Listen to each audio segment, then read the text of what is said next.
لێرەکانی خولیانە پلەدوەکانی کوردستان کۆمەڵی یەکەم دوو یاری بەڕێوە چوو.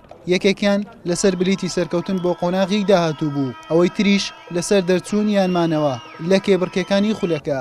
لەسەر یاریگای یانەی بروسک لە شاری هەولێر ئەو یانەیە میوانداری یانەی چۆمانی کرد. لە نیوە یەکەم یاریەکە یاریزانانی هەردوویانە چەند جارێک بەختی خۆیان تاقی کردەوە، بەڵام بە گۆڵ نەگەیشتن. لە سەرەتاکانی نیوەی دووەم دوای ئەوەی شەهرام زاهیر چەند جوولەیەکی جوانی لەناو هێڵی سزای چۆمان کرد، بەرگریکارانی ئەو یانەیە یاریزانەکەیان خست، بۆیە نابژوان فیکەی لێدانی سزای لێدا و محەممەد عەنتەریش بێ دوودڵی ئاراستەی گۆشەی پێچەوانەی گۆڵپارێزی کردو و بروسکی بە گۆڵێک پێشخست.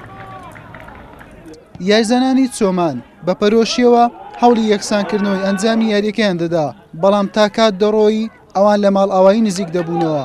یاریەکە کۆتایی هات، چۆمان لە ڕکابەری خولەکە چووە دەرەوە، بروسکیش سێ یاری لە بەردەم ماوە بۆ ئەوەی بگات بە قۆناغی کۆتایی، سەرەتا ئاڵاو، دواتر سنوور و دواتر مەخمور. لە هەر یاریەکی شکست بخوات لە ڕکابەری دەچێتە دەرەوە. وەڵای ئێمە وەکو یانیوەرز چۆمان ماوەیەکی زۆرە خۆمان حازر کردێلۆ ئەم بتۆڵانە، بەڵام بەداخەوە لێچێت تۆپی کوردستانی بەس خولەکان بەڕێ ئەکە، یعنی ماقۆڵ نییە مە لە خولی پلە دوی کوردستان لە 32 فەریق بکەویە بەرامبەر بروشی یاری لە مەلعەبی خۆبی، جاری دووەم هەر لە مەلعەبی خۆی، یعنی بروسک 4 یاری هەیە هەر 4 لە مەلعەبی خۆی.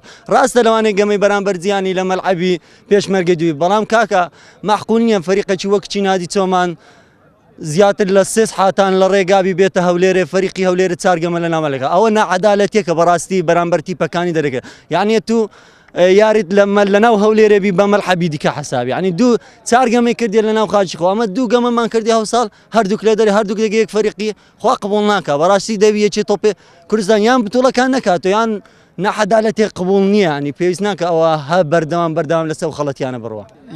ئەمە یاری دووەمان لەگەڵ یانەی چۆمان، یاریەکەمیشمان لێ بردنەوە، فەریقێکی زۆر باش و متەزمن، بەڵام ئێمە ئەو دوو یاریە باشترین، بۆیە بە ئەنجام و بە ئاستیش لەوان باشن بووە هەر دەبینەوە. ئینشاڵڵا ئامانجمان سەرکەوت نەگەخوا پشتپەنامان بی بە پشتپەنای یاریزانەکانیش ئینشاڵڵا سەریش دەکەین. یاریەکی تر لە شارۆچکەی شەقڵاوە، یانەی شەقڵاوە مەخمور بە یەکگەیشتن. شەقڵاوە بە پاڵپشتی هاندەرە زۆرەکەی هەرزوو بە گۆڵی یەکەم گەیشت لە ڕێگای کاپنەکەی هۆگر عوسمان.